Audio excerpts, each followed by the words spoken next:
Hello, everybody on YouTube. Steve here, Raiken Profit, RaikenProfit.com. Hopefully, you guys are having a spectacular morning or evening or whenever you're watching this video. Hopefully, you guys are having a great day. In this video, I'm going to share with you how to make money selling books on Amazon FBA in 2017. So we're going to be covering a couple different topics within this niche. We're going to be talking about why books, why I think it's a good opportunity to sell books on Amazon FBA. And, especially if you're new, I know a lot of new folks tune into this video, whether you find me through YouTube or Google or wherever, and you're looking to get started. Maybe you want to make a couple $100 extra, a couple thousand, who knows? We all have a different story, but you're trying to figure out what type of product to sell and where. So I want to give you guys a good idea. And this idea is selling used books on Amazon FBA. We're going to talk about why books are a good opportunity, how to analyze books. So I'm going to share my screen with you guys, and we're going to be going through some books. You should be able to see my screen right now. We're on Amazon.com. I've got used textbooks typed in. We're also going to cover various supplies and equipment that you might want to get. It's not all required. And I don't really have an outline for that. I'm going to just go kind of off the cuff and share with you some things that you might want to have, supplies, equipment, software. And then last but not least, we're going to talk about where to source books, and what some good opportunities might be for you. So it looks like we got Hustle 24/7 in the house. At this moment, this is live, but you might be watching it later on, and it might be a replay. Good to see you, Hustle. Miles Junk Removal, good morning, everyone.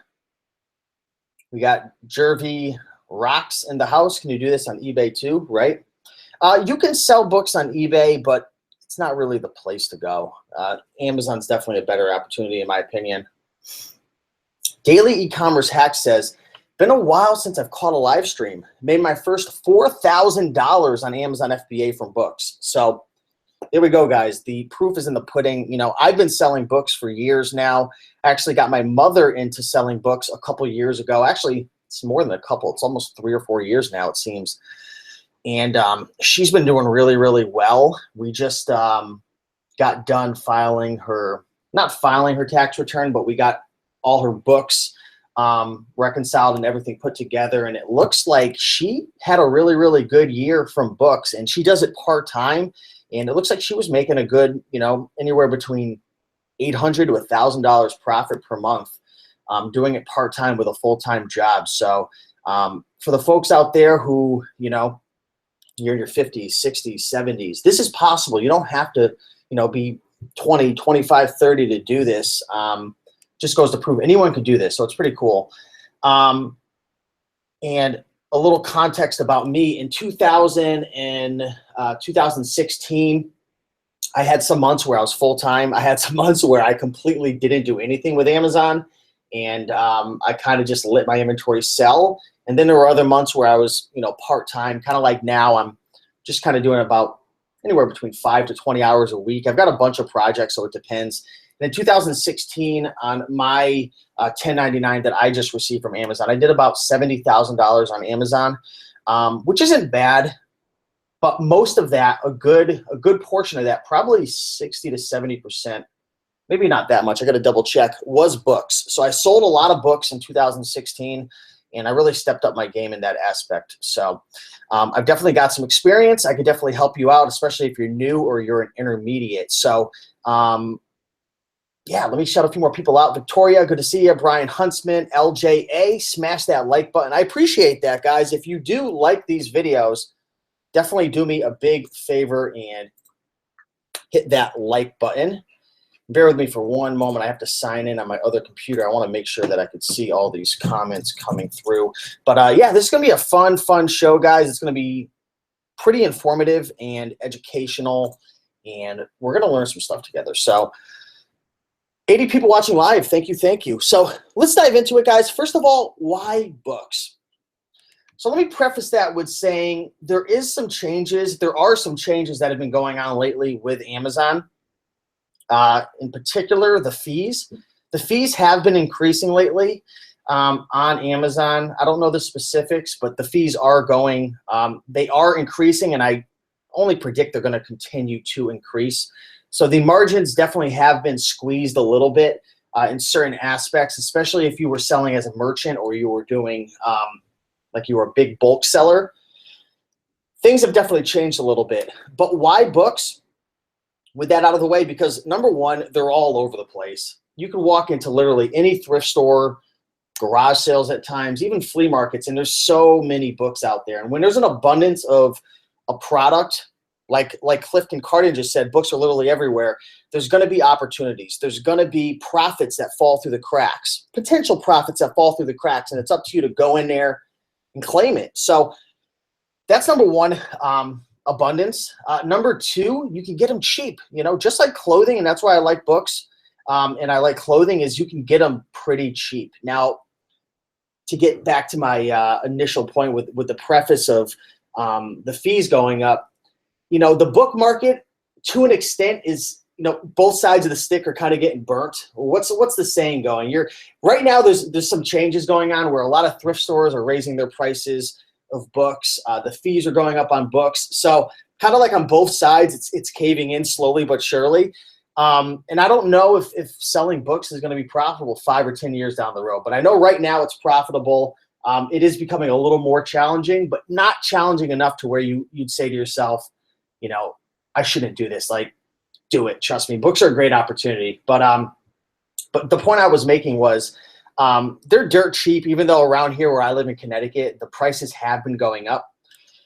Have any of you guys heard of the thrift store Savers? It's probably one of my favorite thrift stores. Their books were they were $1.99, and then recently, like it was like that for years, and recently they just raised all the prices to the textbooks up to $3.49 or $3.99, which is like 100% change in price. And even some of them now are like $4.99, $5.99, $6.99. And I remember when I was in California, it was pretty common to see $9.99, $14.99 for textbooks. So in general, prices are dirt cheap, but in some areas of the country, it is getting a little more expensive. So Chicago Crown Hustler says, books are cheap to pick up. With the increasing fees, do you think sellers will start transitioning more towards merchant versus FBA? Right now, no, because there's still too many reasons to do FBA. I mean, the fees are increasing, but you can still get a lot more typically FBA. Plus, you get to leverage the system. You know, you send it all in, and then they deal with customer service. They ship it out for you. There's still a lot of benefits to being an FBA seller, and you know, I don't see people making that shift quite yet, but possibly in the future. Daily e-commerce hack says, my Goodwill is still pretty cheap on textbooks. I think $3 a book, not bad if it sells for $50 plus. Exactly. So price, you know, you can typically get them cheap. There's an abundance of them. And number three, and there's a lot more benefits, but number three is they're really easy to sell, like in terms of like shipping them off to Amazon, or if you're a merchant. I mean, there's not like a lot of prep work. They typically don't get damaged easily, at least. It's not like super challenging to inspect it, right? It's not like you have to, like video games, you've got to plug it in, you got to test it. There's all these different things that could go wrong. Textbooks are pretty straightforward. Now, I do want to say there are certain things that can get you. Like, for example, my mother, she sent me a text the other day saying, hey, I got a negative. Could you help me to remove it? And I always help her with that. And we couldn't get it removed because they left a negative comment saying, they gave her a 1-star saying, this isn't the book I ordered. You sent the book club edition. So what happened was she must not have noticed that it was a book club edition, which is typically like a reprinted or like a lower quality value copy of the book. I'm not entirely sure what it is, but she sent out the book club edition by accident, and she got a negative, and we couldn't get it removed, even though we're still trying to correspond with the seller. But there's things that could come up, right? There's challenges just like anything else. But in general, as a rule of thumb, selling books is pretty easy. There's not a ton of things you have to look for. Like, you know, like Josh says, Goodwill stickers are a pain to take off. You know, you got to take off the stickers, check the CD if there's a CD included. You know, do a quick skim through of the book. Make sure, you know, if there's highlighting or there's ripped pages or missing pages, you do want to acknowledge that in the description. David says, have you increased your buying standards with rank with the new FBA storage fee. So we're going to talk about that, David. In general, yes, I've changed a few things up, but we're going to talk about that right now. So let's analyze some books, guys.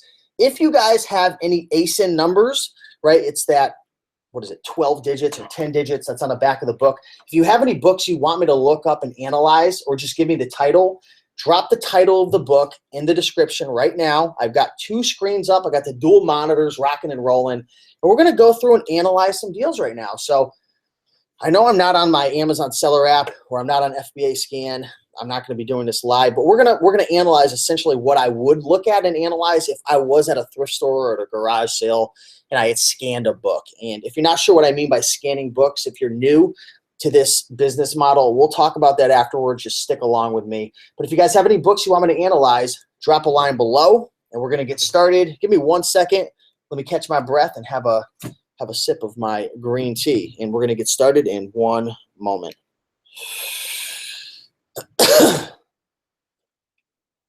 All right, here we go. So again, guys, if you are enjoying this video so far, it looks like we got 80-something people watching live.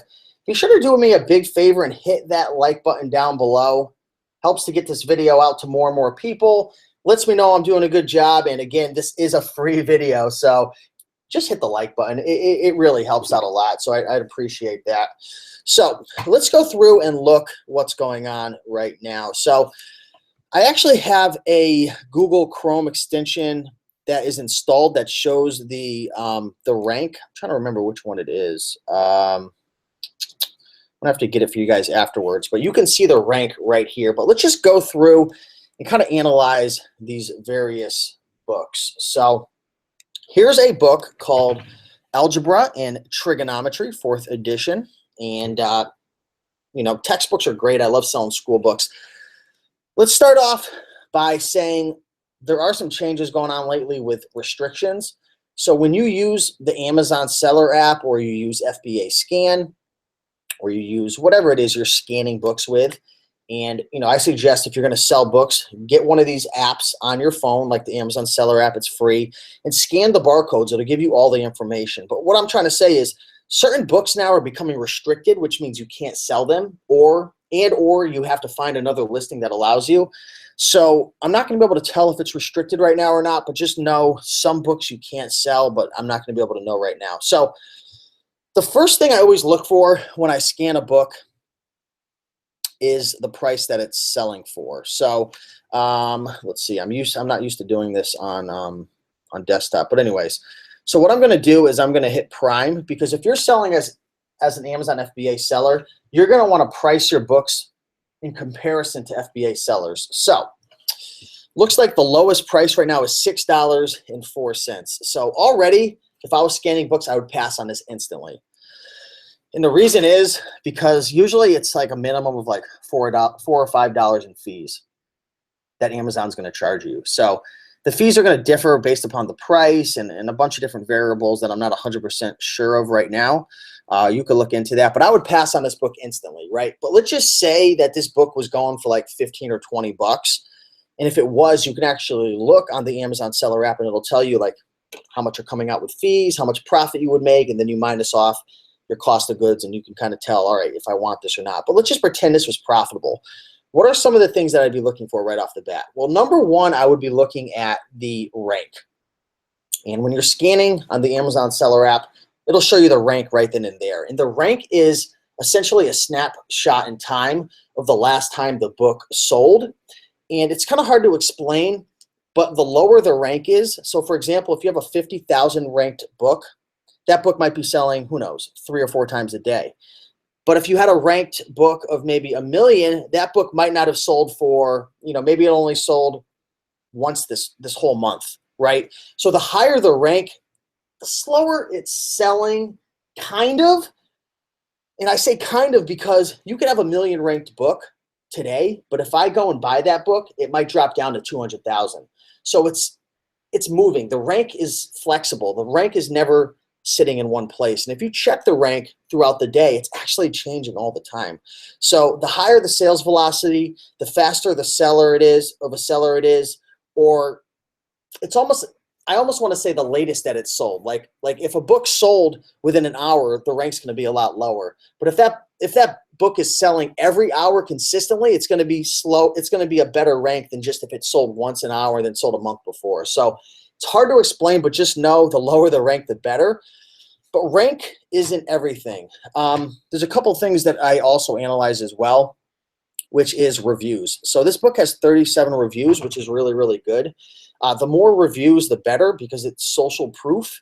It's letting you know that people have purchased this book, and if it's a good ranked, if it's got good reviews, which anything really over 3 stars is fine, it means people are enjoying it, and or that people have purchased it in the past. So it's just pointing, it's giving you more signals that this book has been selling, that it's a high quality book, and that people are enjoying it. So one thing to look out for is a book that's maybe ranked iffy, like it's okay. Maybe it's like an 800,000 rank, which is okay. It's not bad. It's actually decent because the book category is pretty big. If you've got, an 800,000 rank book, or even let's just say like a 2 million rank, right? If you got a 2 million rank book and it can make you money, maybe the lowest seller is like $17, but it doesn't have any reviews, that's going to sketch me out right there. It's sketchy because the social proof isn't there. Why are there no reviews? Are people purchasing this consistently, or was it a one-off? You've got to ask yourself a bunch of different questions, but having reviews there, I'll purchase books that are slower sellers, that are like, I'll purchase a 2 or 3 million ranked book nowadays if it's got really, really good reviews and the money's there.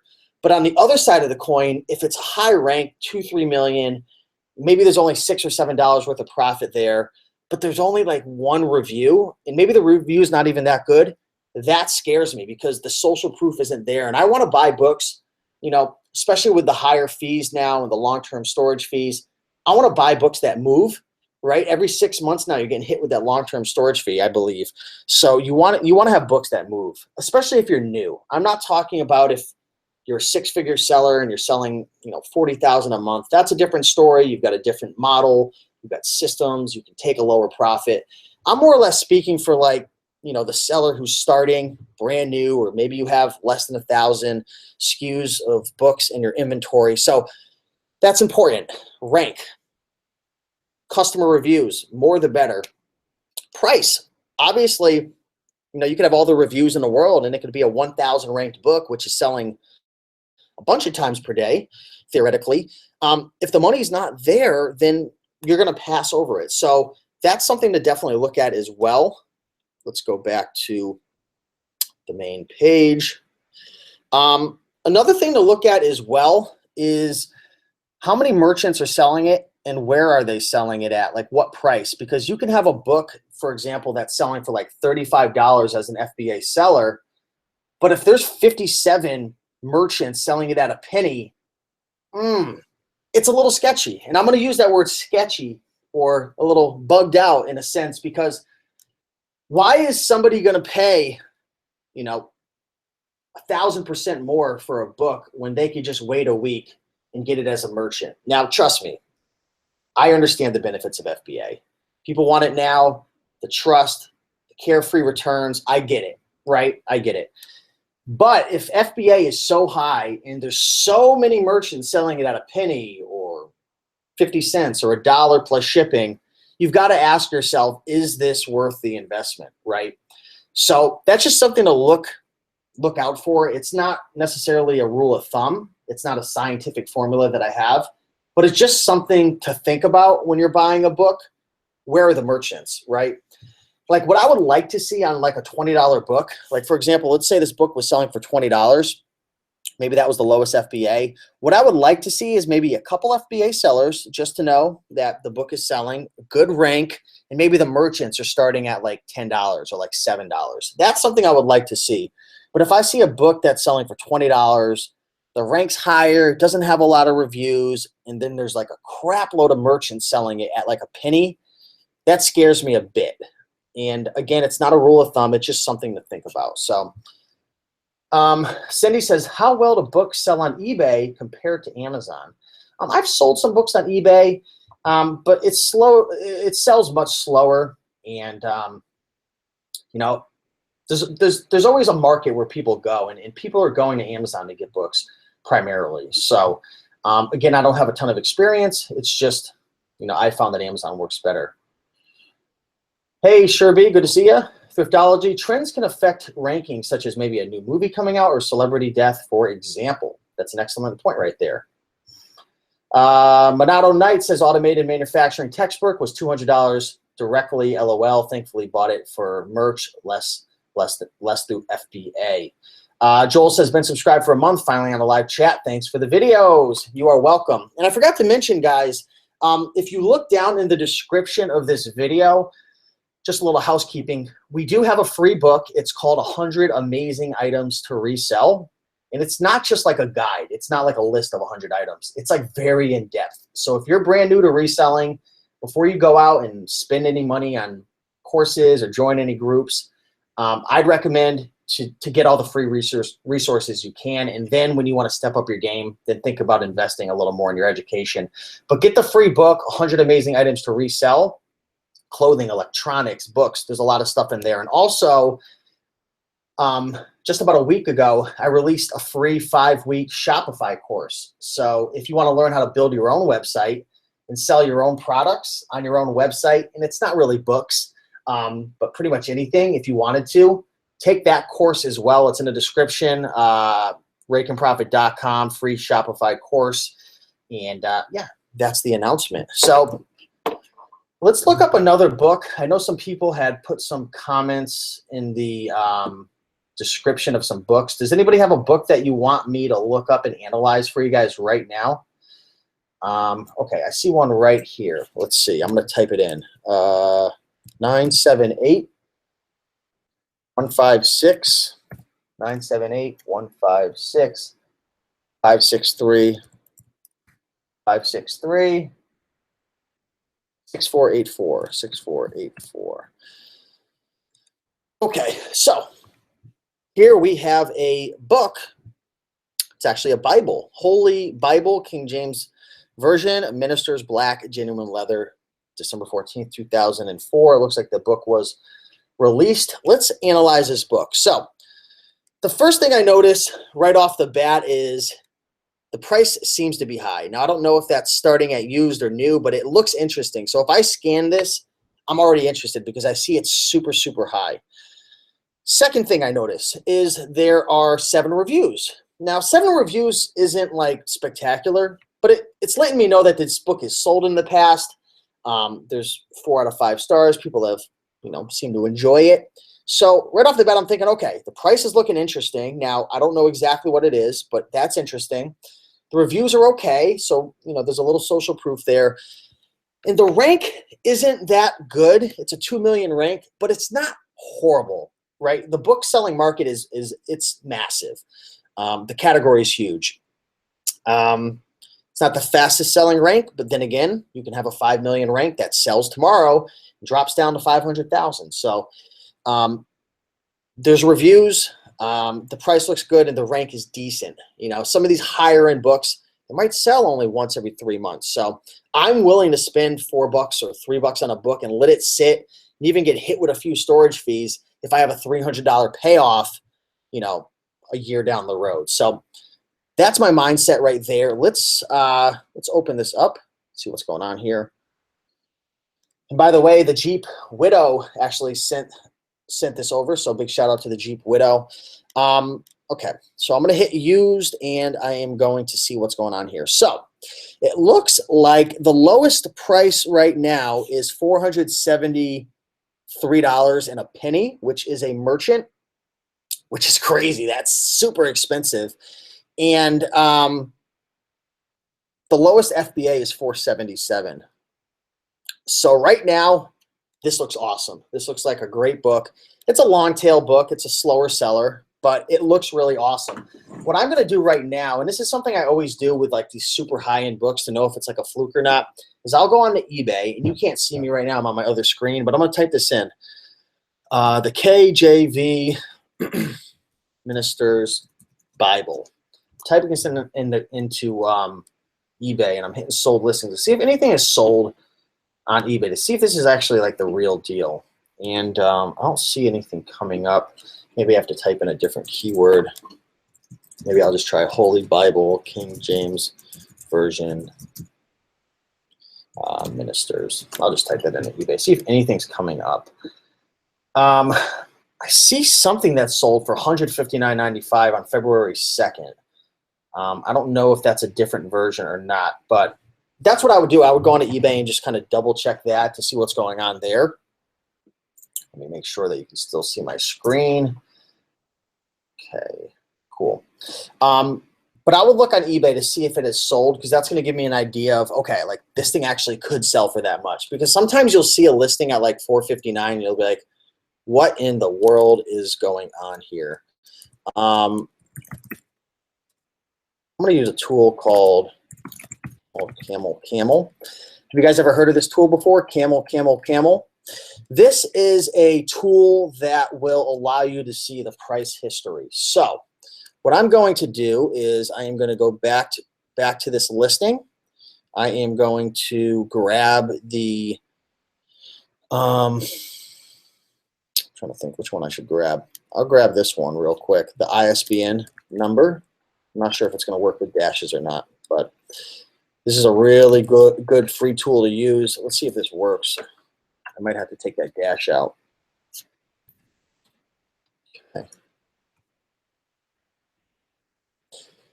So what I'm trying to do is get a price history of this book. So right now, third party used, current price $473. You can type in a few different things: Amazon, third party new, and third party used. So this will tell you right now. It doesn't look like Amazon's been in stock. Maybe they are, because I do see $59.95 with the dash. I'm not exactly sure what that means, but they're not in stock right now. At least I didn't see them in stock. Let's take that off though. Third party used. This is a kind of like a graph. I'm going to do over the last. We'll do over the last 6 months. This is a graph showing what this book has been priced at.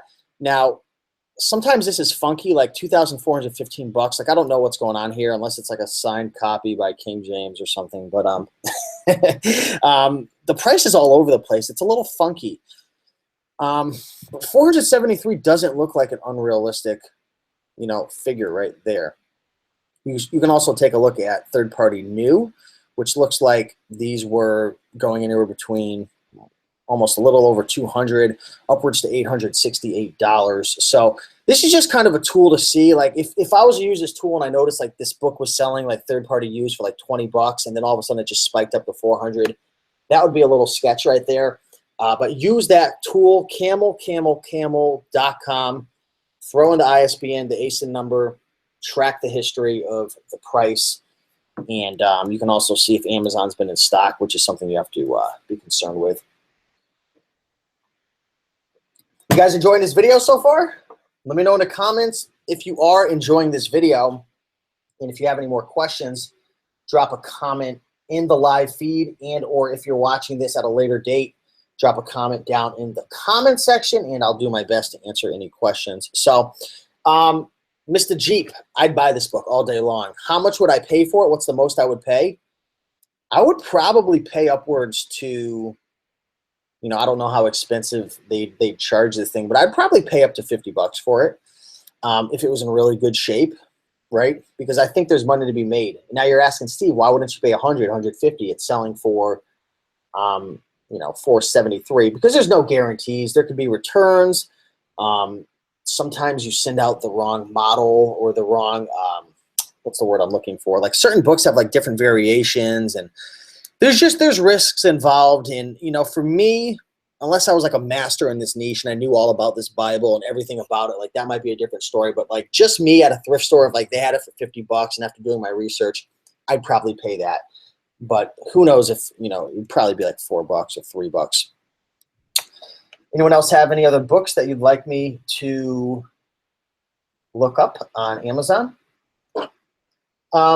David Hansen says, I found a volume 1 and 2 of William Manchester, The Glory and the Dream. Please review. So let me take a look at that. So William Manchester, The Glory and the Dream. Okay. So he wanted me to take a look at volume 1 and volume 2. So here we go. Here is the listing, I believe, because you can see that it's a 2-volume set. It's got both books in it. So let's analyze this real quick. Okay, so first off, the rank, 715,000. That's not a bad rank. That's a pretty good rank. For me, anything under $1 million is a decent rank. You might be thinking, like, that's really, really high. Like, that's a lot. Like, that's too much. You got to understand the rank is going to be based upon the category that you're in. So, you know, an 800,000 rank might not be that good in, you know, maybe office or home or toys. But in books, it's pretty good because it's a very large category. You know, if you had a 50 or a 60,000 rank in books, that's phenomenal. But in video games, that's super, super slow. You know, the same with cameras. If you had a rank of like 20, 30,000, that's not that good in camera. I try to stay under 5,000. But if I had a 20 or a 30,000 rank in the book category, now we're working with a winner. So 715,000 isn't a bad rank. Right off the bat, I want to say that, David. So you're on the right track with that. The second thing I'm seeing is 90 reviews, 4.5 stars, 90 reviews. That is phenomenal. That is an amazing amount of reviews, and it's an amazing 4.5 star rating. So right then and there, I know, okay, people who buy this book, they love it. There's been enough people who have actually taken the time to leave a review. So the social proof is there. There's a market for it. That's it. There's a market for it. Now we have to look at the rank, which we looked at, and we know, okay, it matches up. The social proof is matching up with the rank. There's definitely a market. So we know there's a market. So now what you need to analyze is, okay, is there money to be made? Let's say in order to get this set of 2, they want $3 each for each volume. So that's going to bring you 3 plus 3 is going to bring you to $6 in total. Here in Connecticut, we'd be hit with 6.35% for sales tax. We'd be up to about $6.36 for a total. So would I buy these 2 books for $6.36? Would I buy these books if I was to come across it? So let's click on it. Let's see what this is selling for, and let's just assume they are used.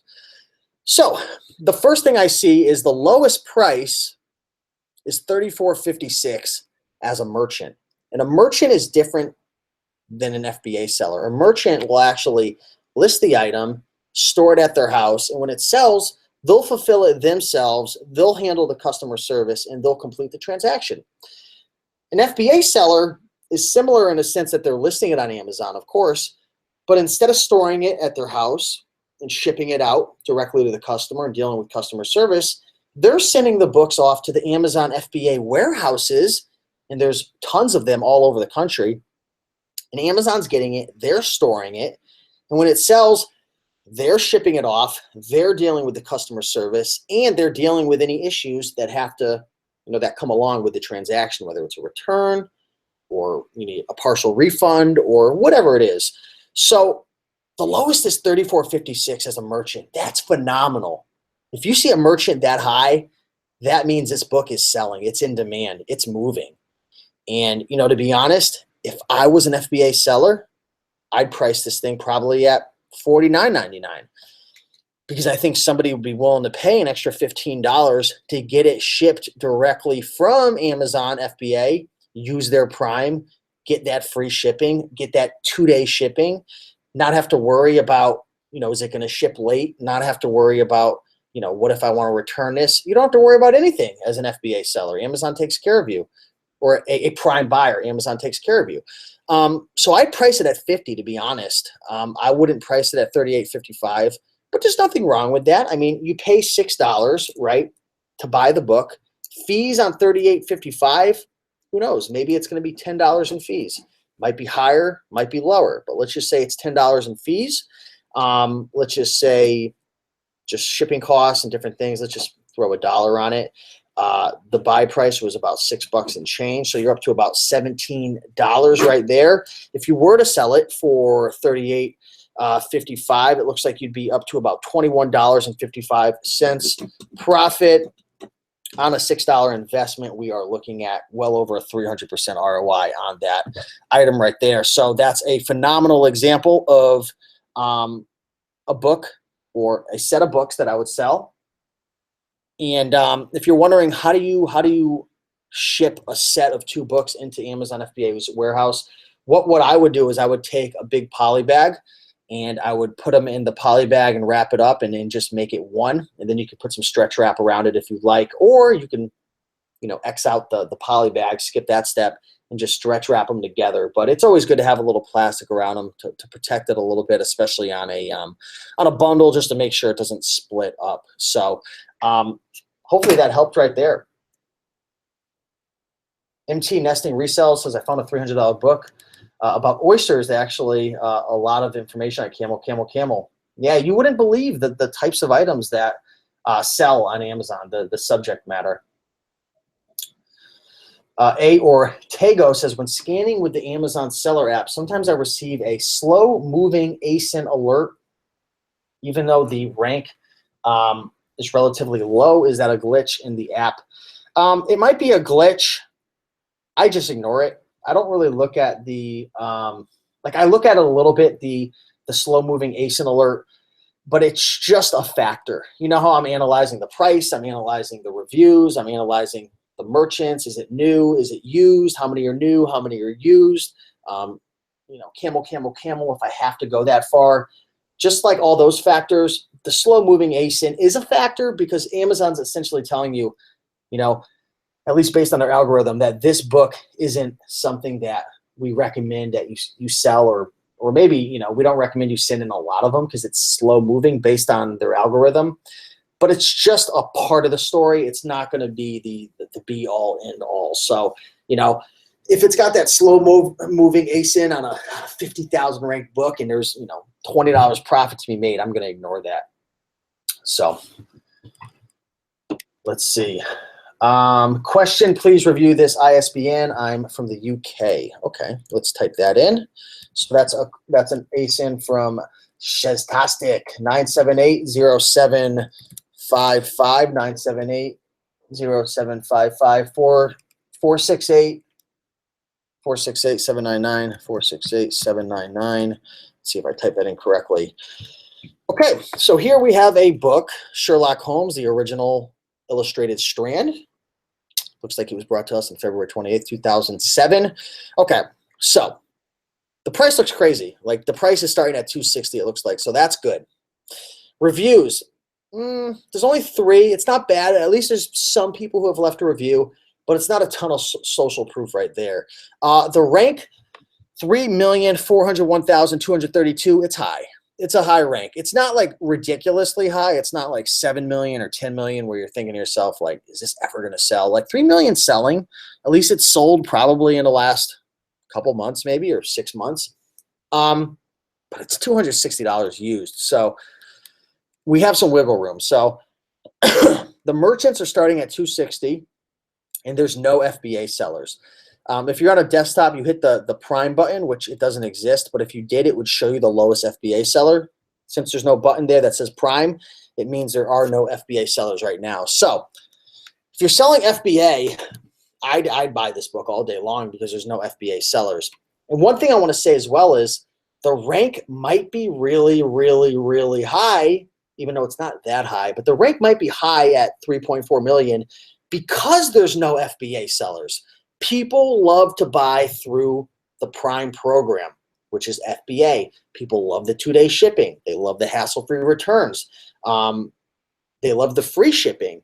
So this book might not be selling very quickly because there's no FBA sellers. So by you coming in and helping to fulfill that market by bringing in this book as an FBA seller, David, right? I believe, no, that was Sheztastic. Sheztastic, by coming as an FBA seller, you might be able to manipulate the rank in a sense. You might be able to sell the book faster than what it appears to be because you are coming in as an FBA seller. Now let's talk numbers.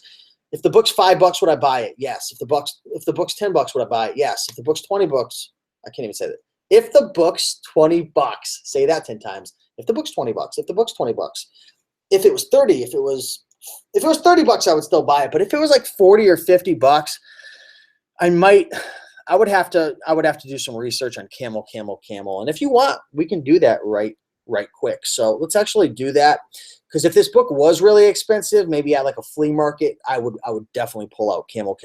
But if this book's $10 or less, you buy all day long. It's a slow tail. There's money to be made, and it's definitely something that you would not want to pass up.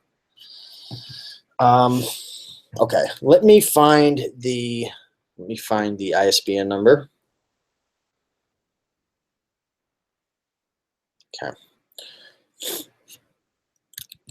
So we're going to copy this.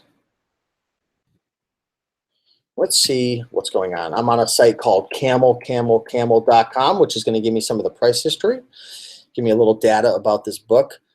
So sometimes you're going to come across this issue where it doesn't give you, or it doesn't have enough data to display like a chart and give you information. And on that case, there are some other tools that you can look at. But for the time being, I would just get off the site, because you're not going to be able to see any information. I know some people use Keepa. Someone says, can you explain the Ccc Graphs? I explained it earlier. Essentially, what you're going to see are 3 different price types. Data about Amazon selling it, data about third-party new sellers, and then data about third-party used sellers. So each one that you check off right here is going to show you a graph based upon that information. So it's going to tell you what the book's been. I don't believe it's what it's sold at, but it's what it was listed at, I believe. Someone correct me if I'm wrong. But I would definitely buy this book all day long. JJ, it's different in Canada. A 500,000 rank here compares to your million or $1.5 million rank. It's because there are less people in Canada, so less buyers. So that's something I wasn't sure of. I don't know if this book is listed on the UK market. It looks like it's on Amazon.com. But if you're from the UK or Canada, what I'm saying might not apply so much to you in terms of the rank, because I don't know how the ranks work internationally. So be sure to do your own research.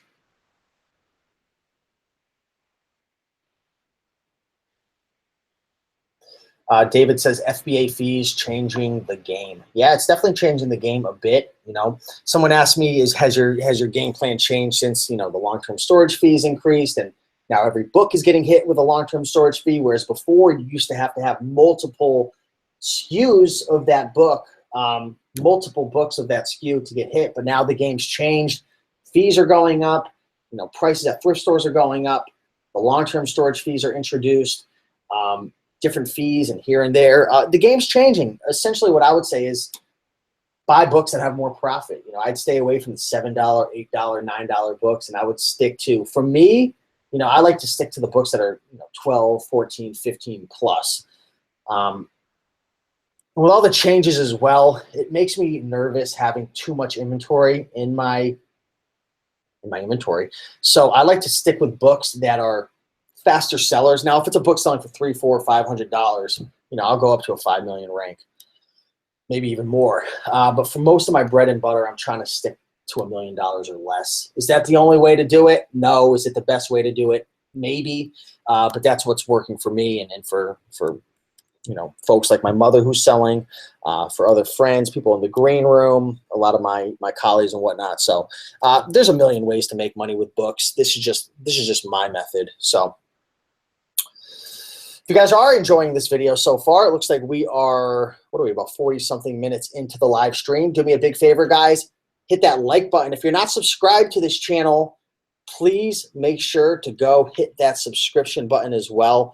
And lately, I know there's been some changes with YouTube. If you go to subscribe up where my name is, there's a bell button, I believe. Hit that bell button, and when I'm live, you'll actually get notified when I'm live. And as you guys know, when I do these live shows, I like to provide a lot of information.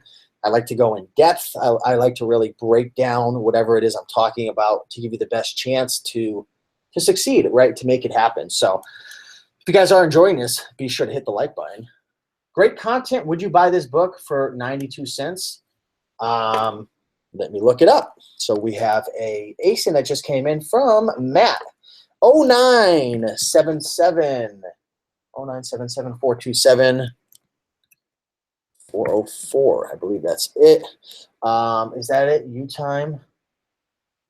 Okay. Yeah. So here it is. Okay. So 9 reviews, 5 stars. That looks good. The price, $34.49. Looks like that's the lowest. I'm not sure if it's a merchant or FBA, but that looks good without clicking. The rank, 7,865,762. That's really high. That's really, really high. So the question was, would you buy this for 92 cents? Let's take a look. Let's dive a little deeper. This is a really, really good question. So, wow, holy mackerel. So the lowest used is 199. You'll see this sometimes, guys. The new will actually be less. So it looks like the new is at 34.49. So knowing that the new is at 34.49, you know, I would have to sell it cheaper, kind of. I say kind of because there's no FBA sellers. So you could probably still sell this for more than new as FBA. But let's take a look at Camel to see what's going on right now. Right now, I'm going to say no, I'm not going to buy it just because I don't want this type of stuff in my inventory. But that could be a big, big mistake, right? I'm not perfect. I make a ton of mistakes. My word isn't the be-all, end-all word. You know, there's people out there who will do this, and then they'll sell it a week later. So it's one of those things. Do you want to throw this into your inventory? You know what? Let me put it this way. For 92 cents, this is what I would do now that I've been thinking about it. For 92 cents, there's opportunity to make money here for sure, even if you sell it at 20 bucks. So what you could do, and if I was to buy it, this is what I would do. I would buy it, I would send it in, and I would monitor it. If it doesn't sell within 6 months, I would get rid of it because I don't want to get hit with that long-term storage fee. I mean, it's not like this thing is selling for that much because that $34 is new. But let's take a look at Camel to get a little more price history about this little puppy. So I'm going to copy this, put that in here. I have a feeling they're not going to give me any history on this, but we'll see. Okay, so this is the price history of it new. Looks like in April 1st, 2016, this thing was priced at around 29. So that must have sold out, I'm assuming, for it to go up in price. Here's the used market. Let's just do over the last 6 months. You know what? This book has been priced at $34.49 for like 6 months. I see the used has been bouncing around a little bit, but it doesn't look like this thing's really been moving that well. That's why it's probably at 7.8 million. So this is going to be up to you. I want to know in the comment section, guys, would you buy this book for 92 cents? You know, I don't think you really have anything to lose because one thing I like to do is I like to weigh my risk versus reward. And let's break this down. Your risk is 92 cents and getting hit with the monthly storage fees, the average monthly storage fees, which really isn't anything. But then, the 6-month storage fee, which could be for a book, I don't know, what is it, like $1 or something? I don't know. It depends on the weight and the size and everything. But your risk is the 92 cents plus the storage fees, right? And then if you wanted to get it removed, the removal fee, or to get it sent back to you. Very little risk.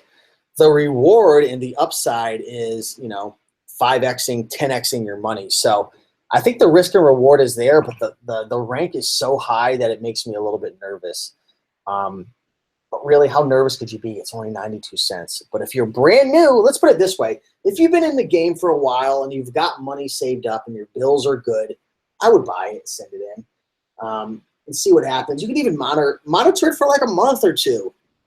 Since you're an FBA seller, no one else is FBA on it. See what happens. Worst comes to worst, it doesn't sell within a couple months. You don't want to get hit with any more storage fees or the long-term storage fee. Just remove it.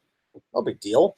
But I think the risk and reward equates to there's a lot more reward than risk. So Eric is saying how many competitors? There's no FBA sellers. There's no FBA sellers at all, I don't think. So there's no competitors if you're FBA. If you're a merchant, you've got quite a few competitors, but they're really high. You could even come in at like 40 bucks as a merchant and probably sell it. But that's it. So that is the portion of me analyzing the deals. Talked about why buy books. Talked about how to analyze deals. So if you guys are just coming in, rewind the video. There's a lot of good information being dropped here. Let's talk about supplies and equipment really quick. I want to know in the comment section, what supplies and equipment do you guys have? I'm going to go with some of the basic stuff that you're going to need to sell books on Amazon FBA. Obviously, you're going to need an Amazon account. You're going to have to get signed up with FBA. In order to scan books, to analyze books, you're going to need a smartphone. I've got an iPhone 6S Plus, which works amazing.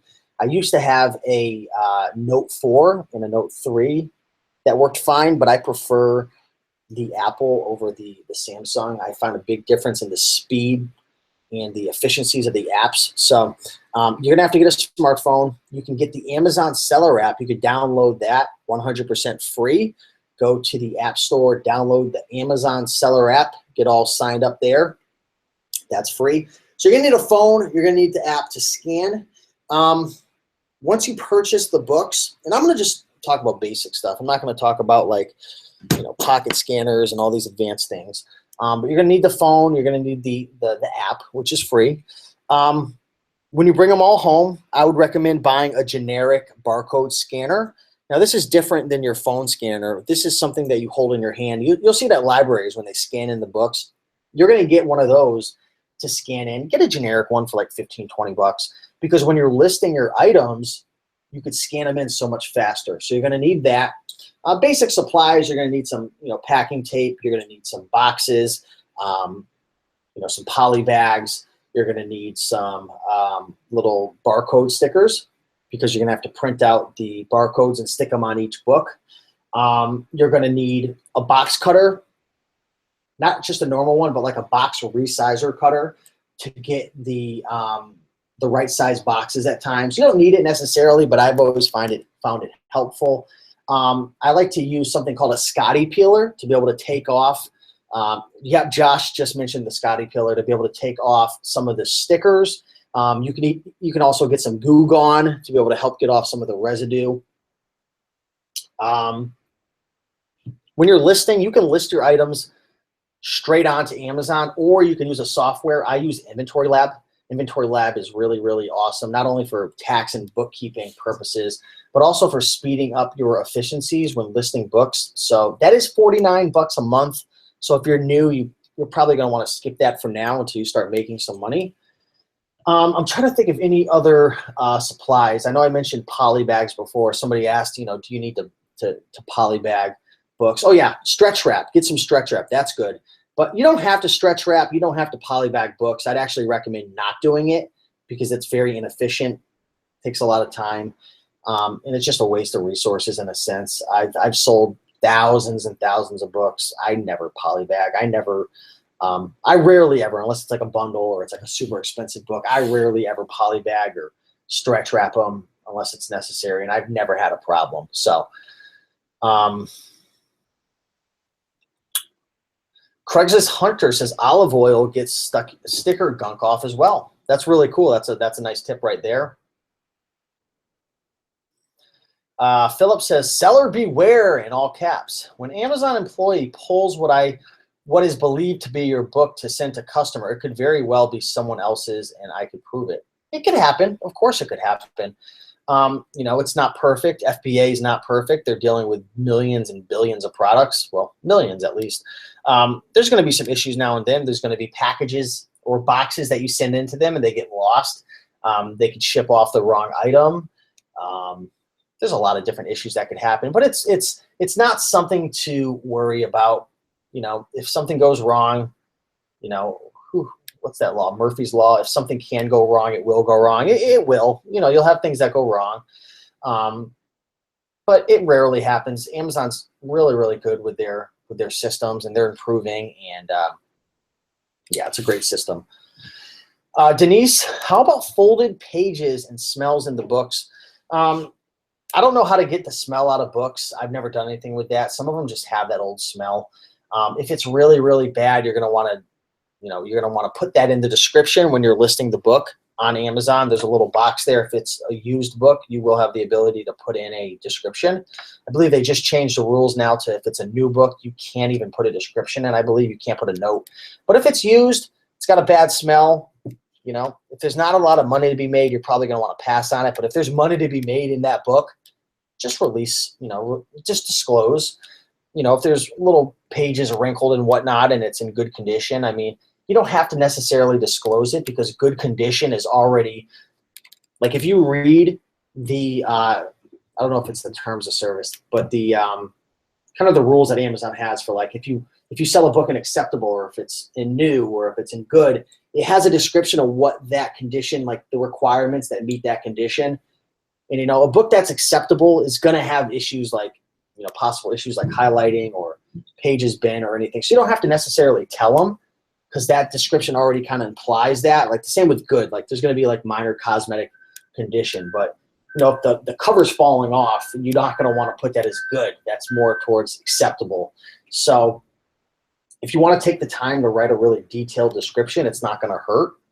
But if you're a higher volume seller, you're going to want to just, list it in the condition and just move on to the next one. Troy says, would you grade a like new book, but someone wrote a dedication on the first page? No, I'd put that as good.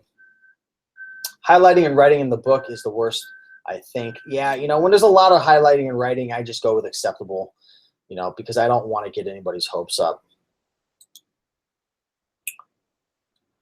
If writing has to be listed as good, yep, Chris Pike is right on target with that. Harlan says, I always annotate any flaws to prevent any issues that may arise. So, yeah, like I said, it doesn't hurt. If there's an issue, it doesn't hurt to mention it. But it does hurt your bottom line when you're selling, maybe you're doing bulk books or you're selling hundreds or listing hundreds, if not thousands a day. That little, 1 minute that it takes you to write the description or 30 seconds adds up big time over 200 books. So that's why I say if you're a higher volume seller, just go based on the conditions and, for that, 5% or less that needs to have that description, then you can go put it in. Mothballs from dollar store and put book in a container for a few days to get the smell out. Boom, there we go. Awesome tip, Matt. Thank you. A Ortego is asking, why not list every quote unquote like new conditioned book as new? If you can't tell the difference, why not just list it as new? I mean, I'll be honest, there's been times where there's been books that are like new and I put it as new and I got away with it. But I don't recommend doing it because there are people out there that are extremely anal. Have you guys ever had a seller that you sell to and you're like, crap, I sold to the biggest a-hole ever because he's just like, he or she is just like so like crazy, like about, one little thing wrong. And I guess you can't blame them. Everyone's entitled to an opinion. But you've got to worry out for those people who, are very anal and there's a little page or there's a little issue and it's like, okay, this is used now. And then you don't want to get that negative, right? It's not a good practice, right? And also it's against the Amazon terms of service, right? Amazon's terms of service is for new, it has to be like bookshelf new. I forget the terminology that they use. But the thing with Amazon, not everything makes sense, but Amazon's rules are always created to create super high quality, a super high quality customer experience. And by putting something like new that really has maybe just a couple minor imperfections, selling that as new, while to 99 out of 100 people, you might not get caught. There might be somebody who's buying that because they're a collector or it's a gift and give the gift and there's a little tiny little spot and the person calls them out like, this is used, you cheap bastard. I don't know, but that's my thought process. How many would you recommend sending in a week? That's up to you. There's been times where, I've sent in 10. I sent in 10 books for the week because I didn't have any other books and maybe I sent them in all at once, even though there was 10 because there were $80, $90, $100 textbooks. There's been times where I've sent in hundreds of books per week. It's up to you. There's no real rule, but just know if you're only sending in a couple books, the shipping is going to be high based on an average per book cost to ship it in. So if you ship in maybe 30 books at a time, maybe it's only 20 or 30 cents to ship them into the FBA warehouses. Whereas if you send in 2 books, it could cost you $6 to ship it out, and now you're at a $3 average, which is 10 times more than the 30-cent average. that you would have initially got hit with. So that increases your overall overhead right there. So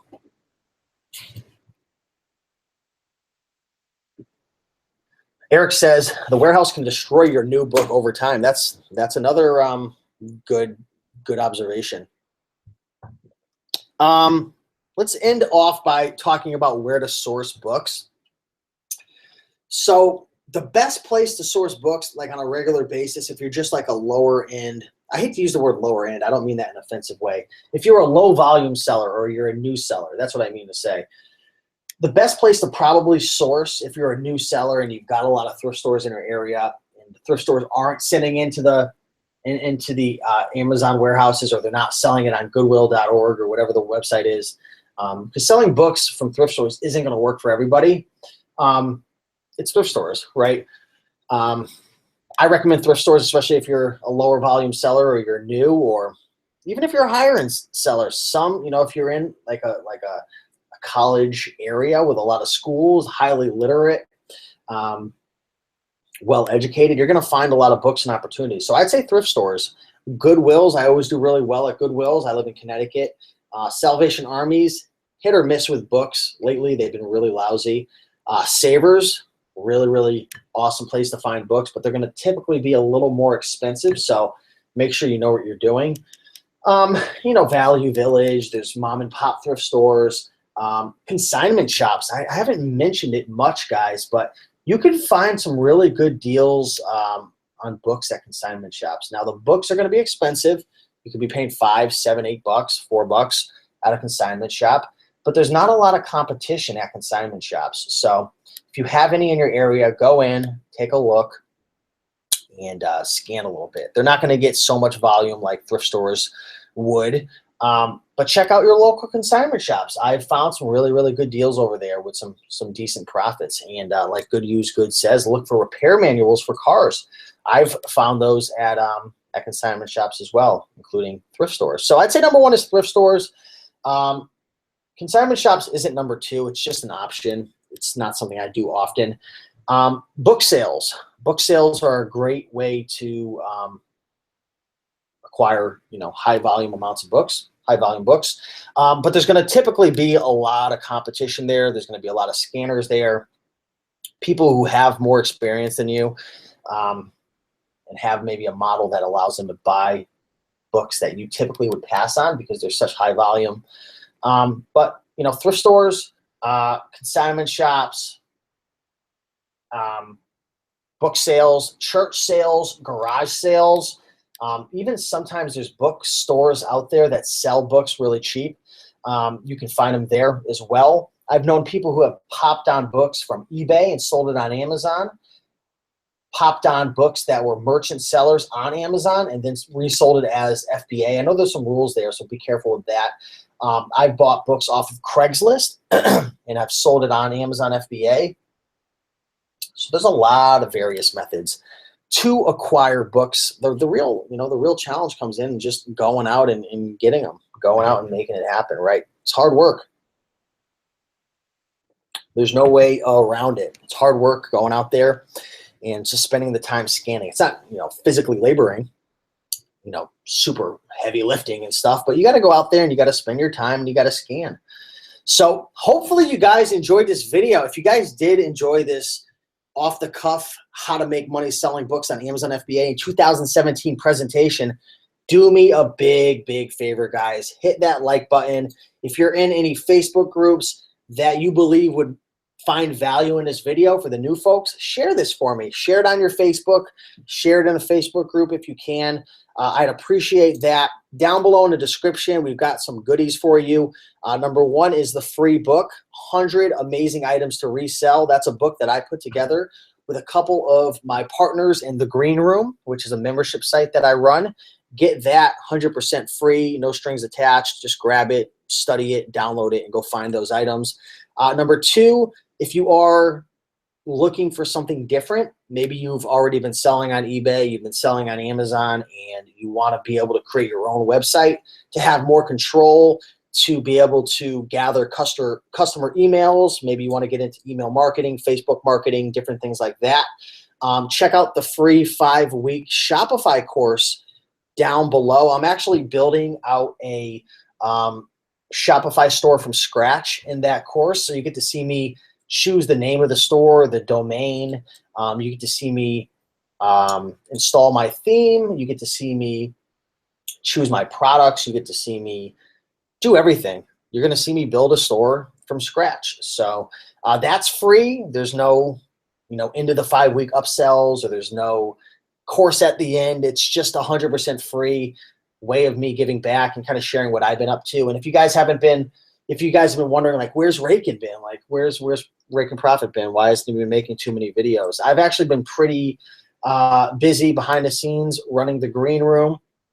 I've been busy behind the scenes running my new business, which I'm not mentioning what my store name is for various reasons, but I started my own Shopify store up. It's not the one that I'm documenting, but I have another store that I opened up, and I've been doing that for about 3 months, and it's been a lot of learning and a lot of hard work to get that up and running, and it's been a lot of fun. So I've been busy behind the scenes, and I wish I could make more videos, but I try to stay consistent at least once or twice a week to be able to come in and hang out with you guys for a bit. Somebody says, Raiken, your 102 killer clothing brands link doesn't work. Let's see. Oh, yeah, you're right about that. It doesn't work. Huh. I'm going to have to change that out. Thanks for bringing that up. I wonder if, okay, 101 works. So anyways, yeah, what they were mentioning, who was that? Chicago, I believe, was saying one of my links doesn't work. I have in the description, if you guys are looking to get into like clothing and selling clothes, I have quite a few different products that I've created over the years about how to sell clothing and whatnot. It's 101 killer clothing brands, 102. One of the links doesn't work. So I will fix that for anyone who's interested, but no pressure there. If you guys are looking to get into clothing. Sean Gibson, missing 10 people liking. Get on it. Hey, Sean is telling you to like it. You got to follow Sean's lead. Appreciate that. But that's about it, guys. So I appreciate you all watching. Hopefully you guys have a great day. Like the video, leave a comment, share with your friends, subscribe. If you're not already a subscriber, just subscribe to the channel. You'll get more free content in the future. With that being said, you guys have a great day. I will see you guys in the next video, and talk soon. Bye-bye.